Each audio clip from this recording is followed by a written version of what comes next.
libro, como decía el otro día, comienza con un nacimiento y termina con una muerte. Ya hablamos acerca de quién nació al principio del libro, nada más y nada menos que el profeta Samuel, un hombre extraordinario, un hombre íntegro, un hombre fiel, un hombre que durante muchos años el Señor utilizó, pero que lamentablemente vimos también que sus hijos no siguieron en sus caminos. Sus hijos eran personas que fueron puestos como jueces en la ciudad de Beersheba para ayudar a la gente a conocer al Señor, conocer su palabra. Pero los ancianos de Israel le dijeron al profeta Samuel que ellos lo que querían era un rey como tenían todas las naciones, porque lamentablemente sus hijos no eran un ejemplo para el país. Esta propuesta que le hicieron al profeta Samuel no le agradó, no le hizo mucha gracia. Ellos ya tenían un rey, el Dios Todopoderoso, que gobernaba a su pueblo a través de su palabra, de sus siervos los profetas, pero ellos querían ser como los demás. Ellos parece que su identidad no la tenían bien interiorizada y veían que todas las naciones tenían reyes. Ellos no tenían un rey físico, ¿no?, de carne y hueso, y tanto insistieron que al final, pues, tuvieron un rey. Pero como también hemos visto en estos estudios, en estos mensajes que he estado dando, no fue el idóneo. Ellos se precipitaron. Quiero dejar bien claro que en la ley, en la Torá, el Señor les hablaba de que algún día el Señor se encargaría de ponerles un rey, pero un rey que cumpliera con una serie de requisitos. Y uno de ellos, uno de los muchos requisitos que tenía que cumplir, es que tenía que pertenecer a la tribu de Judá. Porque así como, por ejemplo, a la tribu de Leví se le dio el sacerdocio, a la tribu de Judá se le dio el privilegio de poder tener reyes, y a través de ellos vendría el Mesías. Y todos sabemos que el primer rey de Israel, Saúl, no pertenecía a la tribu de Judá, sino era de la tribu de Benjamín. En fin, el tema es que por precipitarse, yo siempre digo que lo que empieza mal, termina mal. Y aquello que parecía muy bonito, por fin ya tenemos un rey como todos los demás, se convirtió en un desastre. Y es una historia triste, porque este hombre tuvo la bendición de Dios, lo tuvo todo para poder servir al Señor y ser de tremenda bendición. Y lamentablemente vamos a ver esta tarde cómo este primer rey de Israel termina suicidándose, quitándose la vida. Hay dos libros que cuentan su muerte. Yo voy a leer el último capítulo del libro de Primera de Samuel, pero después quiero leer unos versículos del otro libro donde también se relata su muerte, porque hay una información adicional que nos va a venir muy bien para lo que vamos a hablar en esta noche. Nos vamos a Primera de Samuel, hermanos, capítulo 31, a partir del verso 1 en adelante. Dice así la palabra del Señor. Primera de Samuel, capítulo 31, a partir del verso 1. Los filisteos pues pelearon contra Israel, y los hijos de Israel huyeron delante de los filisteos y cayeron muertos en el monte Gilboa. Siguiendo los filisteos a Saúl y a sus hijos, mataron a Jonatán, a Abinadab y a Malquisúa, hijos de Saúl, y arreció la batalla contra Saúl, y le alcanzaron los flecheros, y tuvo gran temor de ellos. Entonces dijo Saúl a su escudero: saca tu espada y traspásame con ella, para que no vengan estos incircuncisos y me traspasen y me escarnezcan. Mas su escudero no quería, porque tenía gran temor. Entonces tomó Saúl su propia espada y se echó sobre ella. Y viendo su escudero a Saúl muerto, él también se echó sobre su espada y murió con él. Versículo 6 dice: así murió Saúl en aquel día, juntamente con sus 3 hijos y su escudero y todos sus varones. Y los de Israel, que eran del otro lado del valle y del otro lado del Jordán, viendo que Israel había huido y que Saúl y sus hijos habían sido muertos, dejaron las ciudades y huyeron. Y los filisteos vinieron y habitaron en ellas. Aconteció al día siguiente que, viéndolo los filisteos, los filisteos, a despojar a los muertos, hallaron a Saúl y a sus 3 hijos tendidos en el monte Gilboa. y le cortaron la cabeza y le despojaron de las armas y enviaron mensajeros por toda la tierra de los filisteos para que llevaran las buenas nuevas al templo de sus ídolos y al pueblo. Y pusieron sus armas en el templo de Astarot y colgaron su cuerpo en el muro de Bet-San. Mas oyendo los de Jabes de Galaad esto que los filisteos hicieron a Saúl, todos los hombres valientes se levantaron y anduvieron toda aquella noche y quitaron el cuerpo de Saúl y los cuerpos de sus hijos del muro de Bet-San, y viniendo a Jabes los quemaron allí. Y tomando sus huesos los sepultaron debajo de un árbol en Jabes y ayunaron 7 días. Y ahí termina la historia que nunca tenía que haber comenzado. La historia del primer rey de Israel, la historia de Saúl. Ahora, si tuviéramos que buscar en una pequeña frase que resumiera lo que fue la vida de este hombre, él mismo pronunció en una ocasión unas palabras, 1 Samuel 26, 21, donde vemos cómo David le perdonó en varias ocasiones la vida. ¿Se acuerdan la primera vez? Le perdonó la vida cuando estaba escondido en una cueva en Gedi. ¿Se acuerdan que le cortó el borde del manto? La segunda vez, Saúl está en medio del campamento rodeado de su guardia personal y de todos los soldados, y todos se quedaron dormidos. Y David baja de las montañas, se mete en medio del campamento, le coge la lanza al rey Saúl. Podía haberlo matado en aquel momento, sin embargo, por segunda vez le vuelve a perder la vida. Él se marcha y cuando está lejos comienza a gritar y le dice a sus soldados: ¿cómo es posible que no hayáis defendido la vida de vuestro rey? Y entonces Saúl, cuando ve que por segunda vez David le perdona la vida, dice estas palabras. Presten atención. He pecado. Vuélvete, hijo mío, David, que ningún mal te haré más, porque mi vida ha sido estimada hoy a tus ojos. He aquí, yo he hecho neciamente, he errado en gran manera.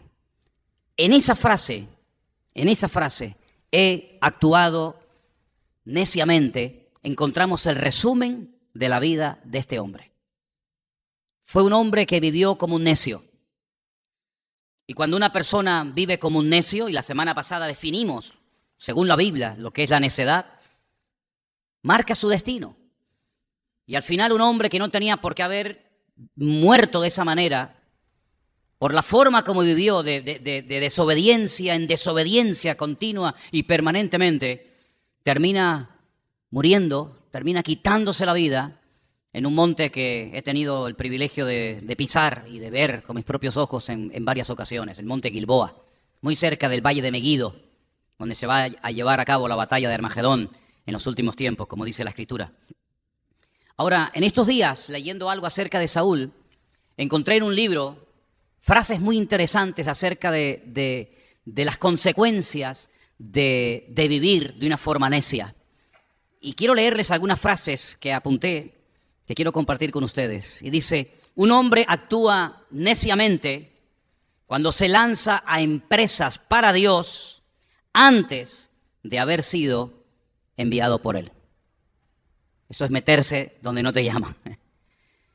Un hombre actúa neciamente cuando trata de ocultarle a Dios su desobediencia presentando excusas religiosas. Y todo esto es lo que vimos en Saúl hasta el día de hoy. Un hombre actúa neciamente cuando trata de convencerse a sí mismo todo el tiempo cuando sabe que no tiene razón. Un hombre actúa neciamente cuando permite que los celos y el odio lo dominen, lo esclavicen y lo perviertan. Un hombre actúa neciamente cuando deliberadamente se enfrenta a Dios para mantener su posición. Un hombre actúa neciamente cuando se aparta de Dios, del Dios que ha entristecido, y busca una alternativa en el espiritismo, cosa que Saúl hizo. ¿Se acuerdan? Cuando fue a consultar a la divina de Endor. Un hombre actúa neciamente cuando le preocupa más su imagen ante los demás y lo que puedan decir que lo que Dios piensa. El resultado de todo esto fue que vivió como un necio. Y no solamente él murió ese día, sino que además sus hijos también murieron. Si cuando uno se rodea de necios y cuando uno sigue a necios, pues no te extrañes de que cuando él caiga, tú también puedas caer. Por eso dice la palabra de Dios en el famoso y precioso libro de Proverbios: anda con sabios y sabio serás, ¿vale? Y lamentablemente Saúl fue una persona que desperdició muchas oportunidades para el arrepentimiento sincero, no ante los hombres, porque aparentemente parece que había momentos de lucidez, había momentos en los que Saúl tenía una luz y reaccionaba y se daba cuenta de que estaba siendo un necio y pedía perdón, pero nunca a Dios, nunca hubo un cambio genuino, nunca hubo un arrepentimiento sincero. Y el otro día hablamos acerca de lo que es un arrepentimiento sincero. No es simplemente decir, oye, mira, lo siento, perdóname, y mañana vuelvo otra vez a lo mismo. No. Un arrepentimiento es un cambio de dirección. Es reconocer que te has equivocado, pero con la intención de no volver otra vez a seguir en el mismo camino, de dejar la necedad, de dar un cambio y hacer la voluntad de Dios y no hacer la tuya. Y esto es algo que se habla muchísimo en la Biblia. Si el tema del arrepentimiento no es algo que solamente se emplea para hablar a la gente del mundo, ¿no? Los que no conocen al Señor, que se arrepientan los pecadores, sí, está bien. Pero también nosotros, cuando actuamos después de haber conocido la verdad, cuando actuamos después de haber conocido al Señor neciamente, pues también tenemos que arrepentirnos y pedirle perdón al Señor y pedirle que nunca más volvamos a creer, a practicar, a ver, a tocar, a presenciar lo que sabemos que no agrada a Dios. Y esto tiene que estar tan claro en nuestra vida, y estaba tan claro en los primeros cristianos que el apóstol Juan, en una de las cartas que escribe, dice algo contundente, algo que cualquiera puede entender. Dice, el que conoce a Dios no practica el pecado. Así de claro, mi amigo. El que conoce al Señor no puede continuar toda su vida practicando el pecado. Hay un momento en el que Dios te para, la palabra te habla, te sacude, el espíritu que llevas dentro te da testimonio, y esa tristeza o ese trato directo del Señor te lleva a buscar una salida, te lleva a pedir perdón al Señor, y Dios, dice la Biblia, que Dios siempre perdona cuando hay un genuino arrepentimiento. Y entonces vemos que lamentablemente en Saúl esto nunca se dio. Una persona testaruda, obtusa, una persona que no quería dar su brazo a torcer, y claro, como además tenía poder, peor todavía, en vez de utilizar el poder para servir a los demás, lo utilizó para servirse a sí mismo, que es lo que estamos viendo lamentablemente cada día en los medios, ¿no?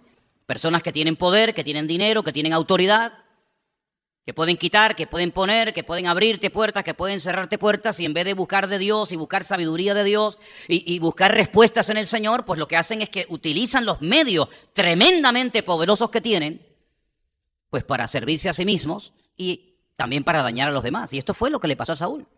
Un hombre que perdió una oportunidad preciosa y que en su caída arrastró a su familia, arrastró a sus hijos. Y todos sabemos que uno de sus hijos era íntimo amigo de David. Sabéis la historia, ¿verdad? Jonatán, amigo mío. ¿Cómo lloró David cuando se enteró de la muerte de su queridísimo amigo Jonatán? ¿Cómo lloraba ese hombre?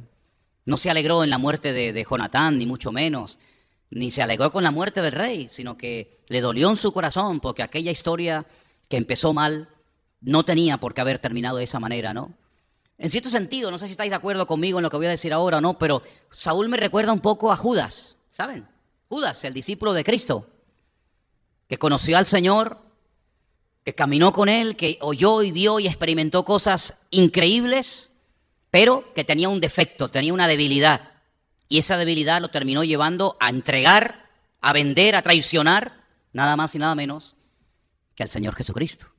Y después cuando parece que se arrepiente, cuando dice, ay, he entregado sangre inocente, y dice que va corriendo y coge el dinero y lo entrega otra vez a los que se lo dieron, pues si en vez de haberse arrepentido ante los hombres, hubiera salido corriendo y se hubiera arrepentido delante del Señor que acaba de traicionar, que aún estaba vivo en la cruz, pues probablemente hubiera recibido perdón, lo más seguro, porque hasta aquel ladrón en el último minuto de su vida, que no había hecho ningún mérito para salvarse, pero pidió clemencia y misericordia, el Señor le dijo, hoy estarás conmigo en el paraíso. Y si Judas lo hubiera hecho, estoy seguro que el Señor lo hubiera perdonado. Pero tiró su vida por la borda, marcó su destino. Como Saúl tenía una gran debilidad en su vida. Claro, si nunca hubiera sido rey, primero nunca lo hubiéramos conocido. Hubiera pasado desapercibido. Uno más de la historia. Lo que pasa es que con el poder y con la autoridad que tenía y con la relevancia que tenía como rey, todos sus defectos se potenciaron, todos sus defectos se hicieron mucho más evidentes. Y tenía uno que es muy peligroso y son los celos. Y hemos visto en estos días, en estas semanas, personas que son capaces de matar por celos. Porque los celos es algo terrible, que es una auténtica abominación delante del Señor. Y este hombre era una persona celosa, una persona que no se gozaba, que no disfrutaba con lo que tenía y que además no iba a permitir que nadie le hiciera sombra, que nadie recibiera más pompa, más gloria y más reconocimiento que él. Y se acuerdan ustedes que a raíz de aquella victoria tremenda que Israel obtuvo a través de su yerno, porque al fin y al cabo David era yerno del rey Saúl, casado con su hija Mical, cuando le corta la cabeza a Goliat, y las muchachas comienzan a cantar en el pueblo aquella canción que parte de la letra nos ha llegado hasta el día de hoy. Fíjate qué éxito tuvo aquella canción, ¿no? Qué éxito tuvo aquella canción que hasta el día de hoy conocemos la letra, ¿no? Saúl hirió a 1000 y David a sus 10,000 y venía con la cabeza en la mano. Ahora entienden ustedes por qué en cuanto los filisteos reconocen que ese que está ahí tendido, ese hombre tan largo, es Saúl. Ahora entienden por qué le cortaron la cabeza, ¿no? Era como una venganza. Ustedes le cortaron la cabeza a nuestro gigante Goliat, nosotros le cortamos la cabeza y llevamos la cabeza de vuestro rey a nuestro templo en venganza por haber matado a nuestro querido Goliat, ¿verdad? Tremendo, tremendo. Su vida, donde murió Saúl, si ustedes leen la Biblia detenidamente, ustedes se van a dar cuenta geográficamente que donde Saúl cae y muere es muy cerca, muy cerquita de donde fue nombrado rey. Es como una paradoja, ¿no? Decir, bueno, aquí empezaste, amigo, y aquí terminaste, ¿no? Realmente no conquistó terrenos. Al contrario, hemos leído esta noche en la lectura que David, cuando toma el reino y después se lo entrega a su hijo Salomón, cuadruplica las fronteras. Si David entrega un país mucho más grande en cuanto a extensión, en cuanto a kilómetros, en cuanto a superficie a su hijo Salomón, que lo que Saúl le hereda a la siguiente generación. Es más, cuando él muere, los filisteos ocupan las ciudades de los israelitas. Y el libro de Samuel, si no hubiera una segunda parte, si no hubiera un segunda de Samuel, pues se te queda una tristeza en el corazón, en el alma, porque dices, bueno, y así terminó todo. Matan a Saúl, le cortan la cabeza, le llevan la cabeza como ofrenda a sus dioses, la colocan allí en el templo, no le dan una sepultura digna, lo tienen ahí colgado como si fuera una bestia, ¿verdad? Los filisteos ocupan las ciudades y así termina todo. Da la impresión como que el enemigo se apropia de la bendición, como que Israel queda hundido en la más absoluta tristeza y desesperanza y desconsuelo, y parece como que ahí termina la historia, ¿no? Gracias a Dios, gracias al Señor, que el fin de Saúl fue el comienzo de un nuevo linaje y de una esperanza. ¿Cuántos dicen amén? En cierto sentido, a veces cuando muere algo, es cuando nace algo. El mismo Señor Jesucristo lo dijo en cierta ocasión cuando dijo, si el grano de trigo no cae y muere, no hay cosecha. Es decir, para que haya cosecha tiene que morir algo. Hasta que ese grano, hasta que esa semilla esté viva, no germina y no sale la vida de su interior. Es como cuando, por ejemplo, dice la Biblia que el año que murió, fíjate qué curioso, el año que murió el rey Usías, ese año Isaías vio la gloria de Dios. Qué paradoja, ¿no? Por un lado se muere el rey, y ese mismo día que desaparece de la escena política el rey Usías, que había sido, cuidado, un buen rey, un rey muy próspero, un rey muy usado por el Señor, pero le dio lugar en un momento determinado de su vida al orgullo. No era en el caso de Saúl los celos, sino al orgullo, a la soberbia. Entra en el templo, él quiere presentar sacrificios y holocaustos y incienso, y le dicen los sacerdotes, rey, tú no puedes hacer esto. La unción que el Señor ha puesto sobre tu vida es para ser rey, no para ser sacerdote. Así que sal de aquí. Y él no hace caso y dice que quedó leproso. La lepra le brotó y dice que vivió en una casita muy humilde, apartada, alejado de Jerusalén hasta el día de su sepultura. Es un hombre que lo tuvo todo y lo perdió todo. Y dice Isaías en su llamamiento, capítulo 6 de Isaías, dice, el año que murió el rey Usías, vi yo la gloria del Señor. Es como si hasta que no murió ese hombre, la gloria del Señor estuviera detenida. Y bueno, aquí también podemos ver que con la muerte de Saúl no se acaba todo, sino al contrario, empieza una nueva era, empieza un esplendor, empieza una renovación espiritual en todos los sentidos a través del segundo rey de Israel, que tenía que haber sido el primero. Pasa que se precipitaron y nombraron, escogieron al equivocado, pero Saúl nunca tenía que haber sido rey. Perdieron 40 años. Mira, yo creo que una de las peores tragedias que podemos tener los seres humanos es perder el tiempo, porque no lo podemos recuperar. Mira, si has cogido kilos, los puedes perder. Algunos dicen, ay, dígame cómo. Sí, los puedes perder, no te preocupes. Si has perdido, no sé, cualquier cosa, a lo mejor con diligencia, pidiendo favor o lo que sea, lo puedes recuperar. Pero el tiempo es algo que se nos fue de las manos y nunca más podremos recuperarlo. Israel perdió 40 preciosos años, una generación entera. Al final, ¿para qué? Para nada, para empezar otra vez de cero. Perdón, no para empezar de cero, peor. Porque cuando David toma el reino, cuando David toma el país, no está en su mejor momento. El país está dividido, arruinado, el país está conquistado por los filisteos. Así que perdieron una generación entera, perdieron 40 años al final para reconocer que cuando se empiezan las cosas mal y cuando se da lugar a la precipitación, a la carne y a la desobediencia, no está la bendición de Dios. Que dicho sea de paso, ¿se acuerdan ustedes del famoso arca, el arca de la alianza? ¿Se acuerdan? Que se la llevaron una temporada a los filisteos y que después la devuelven, ¿se acuerdan? Saúl en algún momento preguntó por el arca, en algún momento la buscó, en algún momento aquel mueble que era como un símbolo, ¿no?, de la presencia del Señor con el pueblo, él dijo, bueno, tráiganla al palacio, ¿no? Póngala cerca de mi casa. Nunca. Y ahí te demuestra la historia que Saúl nunca fue un hombre espiritual. Y cuando una persona vive en la carne, porque si no eres espiritual, vives en la carne, te das cuenta que tarde o temprano lo que hagas, aunque al principio parece que te sale bien, al final las consecuencias de la desobediencia son terribles, son terribles. Ahora, ¿qué diferencia cuando murió nuestro Señor Jesús? ¿Qué diferencia? Él también murió. Y aparentemente todo se acabó. Los discípulos son dispersados. Parece como que el enemigo se lleva la victoria. Parece como que ya no se va a hablar nunca más de él, ni de milagros, ni de evangelio, ni de nada. Pero ¿qué diferencia? Uno murió en desobediencia y no trajo más que ruina y división y crisis al pueblo. Uno murió en obediencia, conforme a las escrituras que estaban escritas de él en el Antiguo Testamento, y todo eso trajo esperanza, todo eso trajo bendición, todo eso trajo victoria, todo eso trajo pues todo lo que hoy en día nosotros, creyentes en él, podemos tener cada día en nuestra vida. ¿Cuántos dicen amén? Se cumplen las escrituras, el diablo es vencido, la deuda es cancelada, ¿verdad? Resucita al tercer día, empezamos a vivir una vida de victoria en victoria, de gloria en gloria, comienza a predicarse la palabra en todas partes. Millones de personas a lo largo de estos últimos 2000 años se han ido acercando a Dios, a su palabra, le han conocido, le están sirviendo de alguna u otra manera. Sí, ¿qué diferencia cuando alguien termina aparentemente en derrota, pero en obediencia al Señor, a cuando una persona vive en desobediencia y muere en desobediencia? ¿Qué es lo que deja? Ruina. Por eso sería muy bueno que nos preguntáramos en esta noche, todos y cada uno de los que nos consideramos y llamamos creyentes, ¿qué estamos haciendo con nuestra vida? ¿Qué estamos haciendo con nuestra vida? Porque Saúl tuvo su oportunidad, como también la tuvo Noé y la aprovechó, y también la tuvo Abraham, y también la tuvo David, y también la tuvo Moisés, y también la tienes tú, y la tengo yo.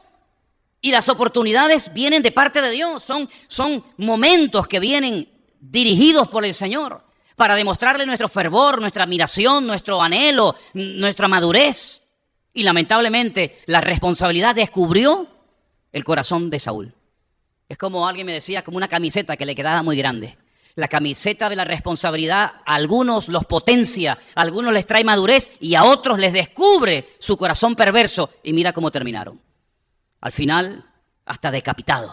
Le cortaron la cabeza. Pero me llama la atención cuando leía esta semana esta historia, que Saúl primeramente es herido y no muere instantáneamente, sino que él es alcanzado por las flechas del enemigo. Alguien lanzó una flecha y le alcanzó a Saúl y él está herido, pero no está muerto. Y entonces, viendo que a lo mejor iban a llegar los filisteos y iban a reírse y a burlarse y, en fin, hacerle todo tipo de barbaridades, él decide quitarse la vida. Así, primeramente fue herido y después se quita la vida. Y esto me habla a mí muy, muy profundamente a mi vida acerca de lo peligroso que es cuando alguien está herido y no quiere recibir sanidad de parte del Señor. Porque las heridas, cuando son sanadas por la mano de Dios, por su palabra, por su trato directo, etcétera, pues oye, fueron unas heridas que ahí cicatrizaron y de ellas puedo hablar, incluso me sirven para ayudar a otras personas que a lo mejor están pasando por la misma situación que yo o peor, y los entiendo y me identifico con ellos o con ellas porque, oye, esa herida emocional, matrimonial o de la índole que sea, yo también la he vivido en carne propia. Pero qué terrible es cuando una herida se abre y no se cicatriza nunca. Y pasa un mes y otro y un año y otro año y te pones con una cierta edad en la vida y aún sigues con aquella herida, con aquel recuerdo de lo que te hicieron o de lo que esperabas y nunca lo recibiste o en fin, píntalo como quieras. Qué diferente cuando el Señor Jesucristo fue herido, ¿verdad? Fue herido por todas partes, pero cuando resucita al tercer día, lo primero que enseña son sus heridas cicatrizadas. Si los hombres me hirieron, los hombres me escupieron, los hombres me azotaron, los hombres me coronaron con espinas, los hombres me taladraron por un lado y por otro, pero mirad mis manos y mis pies y shalom alejen, la paz sea para todos vosotros. ¿Cuántos dicen amén? Y eso es lo que nos tiene que ocurrir en la vida, porque heridos vamos a ser todos, de una manera u otra. Y además, como oíamos el jueves en el mensaje de Anderson, pruebas van a venir y benditas las pruebas porque son enviadas por el Señor para nuestro bien, con un propósito bueno, para traer madurez, para acercarnos al Señor. Pero no permitas que las heridas que te haga el mundo te marquen de tal manera que te hagan una persona desconfiada, apartada, fría, indiferente. No, sino Señor, yo ahora entiendo lo que tú pasaste y también sé lo que es ser restaurado y sanado, como tú también fuiste restaurado y pudiste dar esperanza a tus discípulos que estaban destruidos. Porque el mundo allá afuera ha perdido la esperanza. Yo no sé ustedes si tienen la misma sensación que yo, pero yo no sé lo que ha pasado sí sé, ¿no?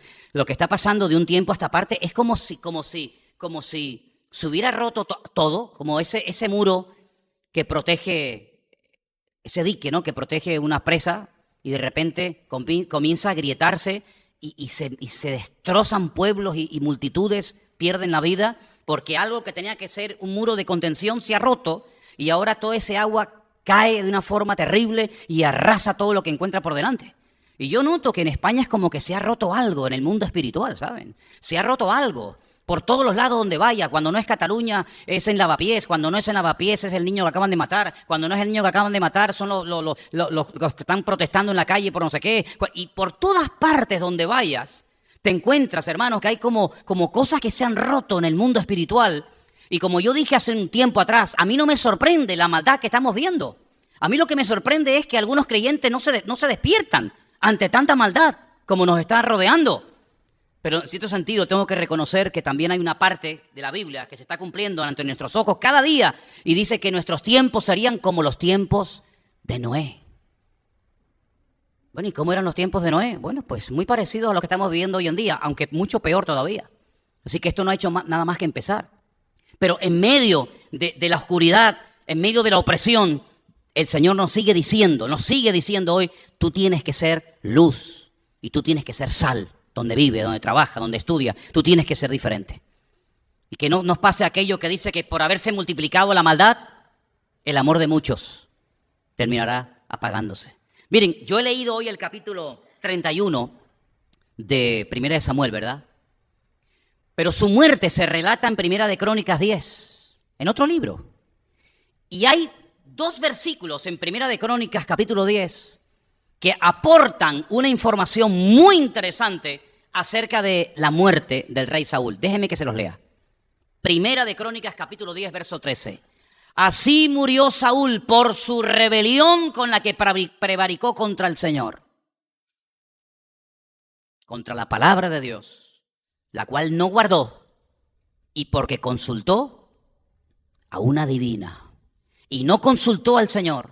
Por esta causa lo mató. Y traspasó el reino a David, el hijo de Isaí. ¿Qué te parece?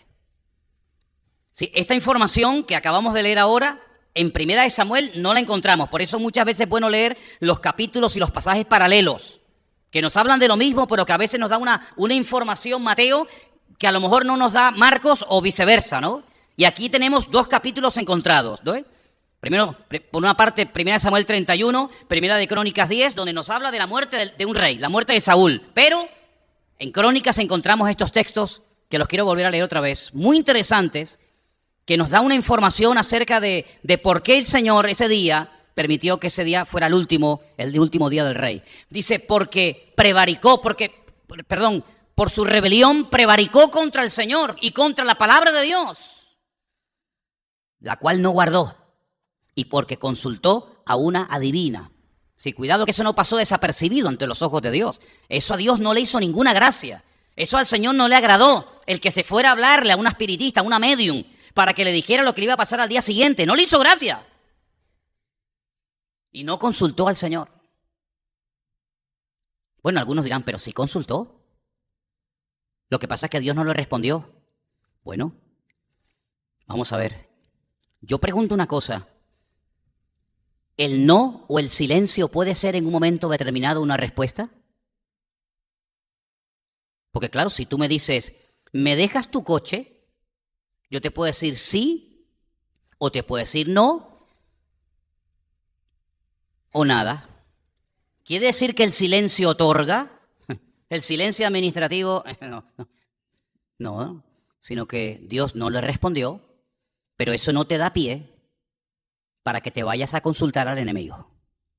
Si Dios tenía razones y motivos por los cuales no te voy a responder. Y entonces, si Dios no me ha respondido, sus motivos tendrá. Pero no actúes como un niño caprichoso que vas a mamá a pedirle un caramelo y te dice no, y entonces te vas a papá y le dices, papá, ¿me das un caramelo? Bueno, espero que papá también le diga no. Pues como mamá diga no y papá dice sí, pues lo que estás criando es un salvaje, un malcriado, un manipulador, que sabe cuándo ir al padre y sabe cuándo ir a la madre. Y ahora es un caramelo, pero el día de mañana sabe Dios lo que te pide o lo que te quita. Entonces Saúl es una persona que fue a consultar a Dios, Dios no le responde, y es que hay motivos, hay razones por las cuales a veces tú puedes orar, una persona puede clamar a Dios y Dios no responderle. Claro, ya sé que algunos dirán, pero hermano, pero es que no hay un versículo que dice, clama a mí y yo te responderé y te enseñaré cosas grandes y ocultas que tú no conoces. Sí, yo lo sé también. Yo algún versículo me sé y ese también me lo sé. Pero es que a veces hay condiciones, ¿sabes? Y las condiciones que Dios pide es obediencia. Las condiciones que Dios pide es orden. Y este señor ni era un obediente ni estaba en orden. Entonces hay un texto. Permíteme que lo leas, yo no se lo di antes a Dayana, que está allá arriba, pero en Proverbios capítulo 1, déjenme que les lea unos versículos muy interesantes acerca del motivo por el cual a veces Dios no responde a una persona cuando clama a Él. Proverbios capítulo 1. Dice así, la palabra del Señor. Proverbios 1, ¿lo tienen? Versículo 24. Proverbios 1, 24, un versículo uno detrás de otro. Dice así, por cuanto llamé y no quisisteis oír, extendí mi mano y no hubo quien atendiese. ¿Podía ser este el ejemplo de Saúl? Hombre, más claro agua, mi hijo. Te lo vuelvo a repetir. Por cuanto llamé y no quisisteis oír, extendí mi mano y no hubo quien atendiese, sino que desechasteis todo consejo mío y mi reprensión no quisisteis, también yo me reiré en vuestra calamidad. Me burlaré cuando os viniere lo que teméis, cuando viniere como una destrucción lo que teméis, y vuestra calamidad llegare como un torbellino, cuando sobre vosotros viniere tribulación y angustia, entonces me llamarán y no responderé. Me buscarán de mañana y no me hallarán. Y he dejado para el final el versículo 23. Volveos a mi reprensión. He aquí yo derramaré mi espíritu sobre vosotros y os haré saber mis palabras. ¿Cuántos dicen amén? Es decir, claro que Dios oye, claro que Dios responde, pero cuidado. Cuando una persona está en una desobediencia continua y permanente, como este señor, como Saúl, que llegó a cansar tanto a Dios, que dice la Biblia que Dios lo desechó. Mi madre, para cansar a Dios, ¿cómo tenía que ser este hombre? Porque yo veo a Dios con una paciencia infinita. Pero llegó un momento que al profeta Samuel le dijo, lo he desechado, no me sirve, no ores más por él. Oye, pero...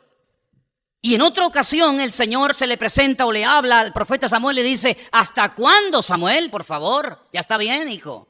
¿Hasta cuándo vas a estar llorando por este hombre? Yo te mostraré a quién quiero usar, porque este hombre no se puede usar. Porque es un desobediente, que hace lo que le da la gana. No se le puede decir nada y cuando se lo he dicho, hace al revés. Y encima después, como dijimos al principio, típica actitud del necio, me da respuestas de tipo religiosas. No, yo no hice nada, es que esto fue el pueblo. ¿Cómo que el pueblo? Y tú también, hombre. No le eches la culpa a los demás de tu desorden. Y después, como vio que por ahí no había salida, pues dice, bueno, pero es que, vamos a ver, es que perdonaron las ovejas y los corderos y no sé qué y no sé cuánto para presentarlas en sacrificio al Señor. A ver si por ahí, ¿no? No, bueno, si es por eso entonces... Y le dice el Señor, ¿y es que acaso se complace el Señor tanto en sacrificio y en holocausto como en que se obedezcan a sus palabras? Es que te estás tratando de justificar en todo momento. ¿Qué tiene que ver el que tú me presentes un sacrificio de un animal cuando en lo más profundo de tu corazón el sacrificio de tu vida no lo estás entregando a mí? Es que es muy fácil entregar un cordero, es muy fácil entregar una ofrenda, es muy fácil entregar algo. Pero bueno, ahora podemos entender la profundidad del capítulo 13 de Primera de Corintios, el capítulo monográfico del amor, cuando dice que hay gente que puede entregar su cuerpo para ser quemado, pero que si no tiene amor, no sirve de nada. Fíjate hasta el extremo que puede llegar una persona. Y esta persona era capaz de presentarle sacrificios al Señor, pero el Señor no estaba pidiendo sacrificios, el Señor lo que estaba pidiendo era obediencia. Y no había forma de que este hombre se convirtiera en una persona obediente. Y por eso vivió así, amargado, porque la vida de un desobediente no es una vida de paz. La vida de un desobediente es un infierno. Y ustedes pueden ver la vida de Saúl, que era terrible. No dormía, estaba atormentado, veía sombras y ruidos, temor todo el día, sospechando todo el santo día de todo y de todos, hasta de su propia sombra. Tienen que mandar a David, que tocaba, por cierto, muy bien, para que cuando toque el arpa este hombre tenga algo de alivio, y dice que se sentía mejor y el espíritu malo se apartaba de él. Oye, ¿cómo tenía que tocar, Yo ya me gustaría tener a David aquí y decir, oye, tócanos un poco el arpa y venga, ponnos a todos un poco, ¿no? Es una bendición. Para contratarlo un rey, para que toque en el palacio de un rey, pues me imagino que tendría que ser un músico extraordinario. Pero eran todo parches, como hay gente que va por la vida buscando parches. Ay, ya me siento un poquito mejor, ya te puedes ir, David. Y cuando se cansaba de David, cogía lanza y hacía, ¡fum!, se la quería lanzar. Es increíble, hermanos, es increíble. Vivió toda la vida como un amargado, vivió toda la vida atemorizado. La desobediencia moldeó su personalidad. La desobediencia hizo de Saúl un ser peligroso, un ser que era una temeridad estar a su lado. Hasta su propio hijo, el príncipe de Israel, Jonatán, le dijo a su íntimo amigo David, yo sé que mi padre ha sido desechado y tú serás el siguiente rey de Israel. Hasta su hijo lo reconocía. Mira, leía en estos días que cuando el Señor le revela al profeta Samuel que tiene que ir al pueblo de Belén, a la casa de un tal Isaí, para ungir al siguiente rey de Israel, le dice Samuel a Dios, escucha, Señor, si Saúl se entera de que yo voy a la casa de Isaí a ungir al siguiente rey de Israel, como él lo sepa, me va a matar. Y ahí Samuel no está exagerando, es verdad. Si se hubiera enterado Saúl que iba a la casa de Isaí a Belén a ungir al siguiente rey, seguro que lo mata. Porque en una ocasión llegó a matar a 80 sacerdotes. Y para Samuel era otro más. ¿Y saben qué? Es muy interesante porque dice que el día que se suicidó, el día que se echó se acostó sobre su propia espada Saúl para quitarse la vida, dice que su escudero también lo hizo. Y yo comencé a buscar en la Biblia, digo, ¿y quién sería el escudero de David? De Saúl. Bueno, pues descubrí que el escudero ¿qué era? Pues el que le afilaba las espadas, el que ustedes no han visto cuando se va a jugar al golf. Yo no he visto juego más ridículo que ese, pero bueno, perdón. Si a alguien le gusta, pues llevan un carrito con un montón de palos, y entonces dame dame el otro y tal. Pues el escudero era ese. ¿Qué quiere? ¿La espada larga, la corta? ¿El escudo al ancho, el grande? ¿Cuál quieres? Te afilo la espada. El escudero era ese, era el ayudante del rey, el que le daba las armas, ¿verdad? La arma corta, la arma larga, no sé qué. El escudero de Saúl se llamaba Doeg, terminaba en G, Doeg. Y saben que cuando Saúl dice, máteme a todos los sacerdotes de Israel, porque también le caían mal, nadie quiso hacerlo, dijeron, nosotros matar a los sacerdotes. Ni uno se movió. Pero dice que su escudero, y dice, Doeg, se levantó con su espada y mató a los 80 sacerdotes. ¿Y cómo murió Doeg? Acostándose sobre su propia espada. El que a espada mata, a espada muere, dijo el Señor. ¿Qué te parece? Como ese refrán en Israel dice, midá que neget midá, La traducción, bueno, lo que siembras cosechas, medida por medida. Así que, queridos hermanos, esta historia nos tiene que abrir los ojos, porque en el capítulo 31, que es lo que yo leí antes, se nos habla de la muerte de Saúl, pero ¿y el 30? El anterior, ¿de qué habla? De la victoria de David sobre Amalek. Fíjense, lo que tú tenías que haber derrotado, por no haberlo derrotado, ahora me toca a mí derrotarlo. Y mientras en el capítulo 30 de Primera de Samuel se nos habla acerca de la victoria de David sobre Amalek, que era terrible, el capítulo siguiente, el 31, nos habla acerca de la muerte del rey Saúl y de sus hijos y del fin de su historia. Entonces volvemos a tener delante de nosotros un cuadro, una fotografía, decir, ¿a quién te quieres parecer? ¿Al obediente de David o al desobediente de Saúl? David era victorias tras victorias. No había enemigo que se le resistiera, no había gigante, fueran los amalecitas, fueran los jebuseos, fueran los filisteos, da igual el nombre.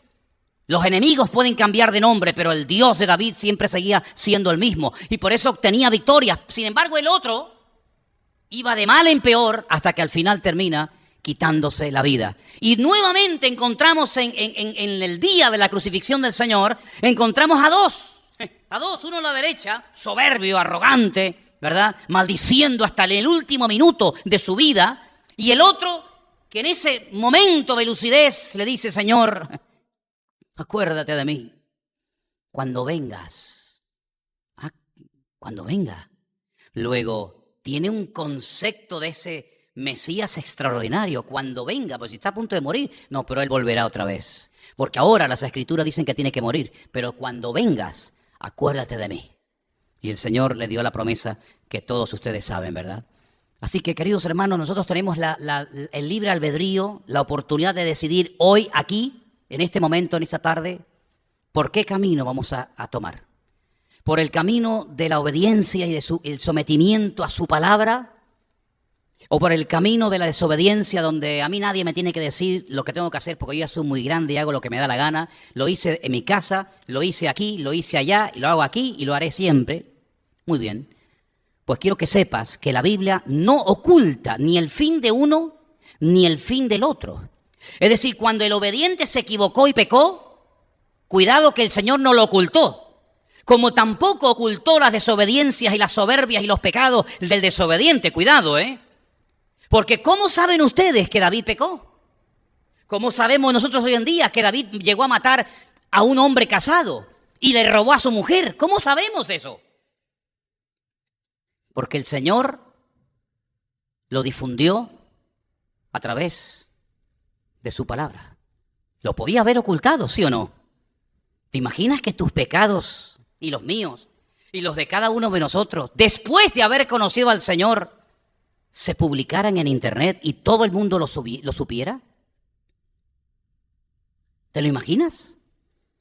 Que hubiera una página de Facebook, por ejemplo, Pecados de los Cristianos, y apareciera tu foto con un número aquí abajo de perfil, así también, y dijeran, fulanito de tal, nacido el día tal, vive en tal sitio, el día tal, a tal hora, hizo esto. ¿Cuántos así habría, no? ¿Sabe, no? ¿Cuántos habría de esto? Yo lo sabía. Pues el Señor no pasó por alto ni los pecados de uno, ni los pecados de otro, para que sepamos que el más cerca al corazón de Dios y el más obediente, cuando pecó, también le fue mal. Y para que sepamos que al desobediente, que siempre fue desobediente, cuando hacía desobediencias también le fue mal. Es decir, Dios no oculta la realidad. Te puede ir bien o te puede ir mal. Depende de lo que tú elijas. Porque para despejar cualquier duda, Dios no destinó a Saúl para la perdición, como tampoco destinó a Judas para la traición, como tampoco destinó tu vida y la mía para que fuéramos ni buenos ni malos, sino que nos escogió desde antes de la fundación del mundo para que tuviéramos con la capacidad del libre albedrío poder conocerle a Él. Tú eres el que decides, mi hermano. Tú eres el que decides. Claro, Él ya vio la película. Él sabe qué camino vas a escoger, pero tú y yo no lo sabíamos. Pero llegó un momento en nuestra vida en el que se reveló. Yo no sé cómo fue tu conversión. Yo no sé cómo fue tu fogonazo, tu luz que llegó a tu vida, llámalo como quieras. Pero cuando llegó ese momento, tú tuviste la oportunidad de decir no o decir sí. Como hasta el día de hoy la sigues teniendo. Dios no te ha robotizado, Dios no ha anulado tu carácter, tu libre albedrío, sino todo lo contrario, se ha potenciado. Porque ahora incluso tienes la capacidad de decir sí cuando quieres decir sí y decir no cuando quieres decir no, cosa que antes no podía. Porque aunque creías que tenía, eras un esclavo. Pero ahora somos libres. Pero no para el libertinaje, no para seguir haciendo nuestra voluntad, sino libres, redimidos y comprados por la sangre de Cristo para vivir en victoria todos los días de nuestra vida hasta que nos encontremos en su presencia. Y Saúl tuvo esa oportunidad, fue el ungido del Señor. Tenía al profeta Samuel casi pegado al lado de él, ayudándolo, guiándolo, dirigiéndole, enseñándole la palabra. Pero parece que cuanto más se le quería ayudar, peor actuaba. Y eso es un misterio, ¿sabes? Y quiero terminar con esto porque a veces ha ocurrido y nos pasa a veces los pastores. Sí, fíjate, a esta persona no se le ha atendido, no se le ha ayudado tanto. Oye, hay un crecimiento, una madurez, una estabilidad espiritual, emocional en esa vida increíble. Luego hay otras personas que le dedicas tiempo, le respondes a sus preguntas, oras por él, ayunas, no sé qué, no sé cuánto, y nada. Parece que cuanto más tiempo dedicas, peor todavía. Pero bueno, en definitiva, lo que quiero decir en esta noche es que la historia no termina así. La historia nos cuenta la muerte de Saúl, pero vamos a ver, Dios mediante, en las próximas semanas cómo se abre un panorama alucinante, porque a pesar de que el país estaba en su peor momento, en la hora más baja de la historia, el Señor de las ruinas es capaz de hacer maravillas. ¿O es que acaso nosotros no somos testigos de eso? Que toma lo vil y lo menospreciado para asombrar a los sabios de este mundo, para que la gloria nunca sea para nosotros, sino para la gloria sea siempre para Él, que es el que en definitiva hace la obra. ¿Se dan cuenta? Así que vamos a orar en esta tarde. Cierra tus ojos ahí donde estás y pídele al Señor, pidámosle al Señor que guarde nuestro corazón para que seamos siempre obedientes. Entendamos o no la orden de Dios, la obediencia nunca te va